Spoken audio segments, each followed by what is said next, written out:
একটা কথা কি জানেন, এখন বর্তমানে বাংলাদেশের বেশিরভাগ টিভি চ্যানেল বিএনপির দালালি করা শুরু করেছে। এই যে দেখেন, এই ভিডিওটা দেখেন। আমরা রাষ্ট্রের দায়িত্ব দিতে পারি না, পারি কি নাকি? পারি।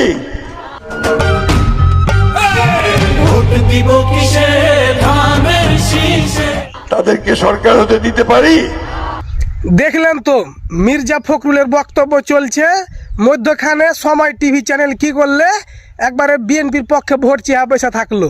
তো এখন এই টিভি চ্যানেলগুলাকে কি করবেন? ওরা প্রকাশ্যে কিভাবে বিএনপির ভোট চাইছে, এটা মানে কোন যুক্তিতে খাটে? উই হলো টিভি চ্যানেল নাকি উই সবারই পক্ষে কাজ করবে? ওরাকে তো কোনোদিন দেখলো না যে জামাতের পক্ষ নিয়ে কথা কই তার জামাতের পক্ষে ভোট চাইতে। ওরা কি হিসাবে বিএনপির পক্ষ নিয়ে ভোট চাইলে? আপনাকে বুঝে নিতে হবে, বাংলাদেশের ম্যাক্সিমাম টিভি চ্যানেল এখন বিএনপির দালালি করছে। হ্যাঁ, এই দালালেরা কোনোভাবে চায় না যে বাংলাদেশে সুশাসন কায়েম হোক, ইনসাফ কায়েম হোক। হ্যাঁ, এই দালালেরা আজীবনই স্বৈরাচারের পাঁচ এটা এসছে। হ্যাঁ, আর চরিত্রটা এরকম হয়ে এসছে, আগে চেটেছিল আর্ঘে আর এখন চাটছে বিএনপির। ঠিক আছে না? এরাকে সময় মতন উচিত শিক্ষা না দিলে বাংলাদেশ কোনো দিনও মনে করেন যে সঠিকভাবে পরিচালিত হবে না, আর বাংলাদেশ থেকে দুর্নীতি হয়ে যাবে না। এই দালালের কারণে বাংলাদেশে যত অশান্তি সৃষ্টি হয়ে আছে। কিজি আমি ভুল কথা কয়েছি?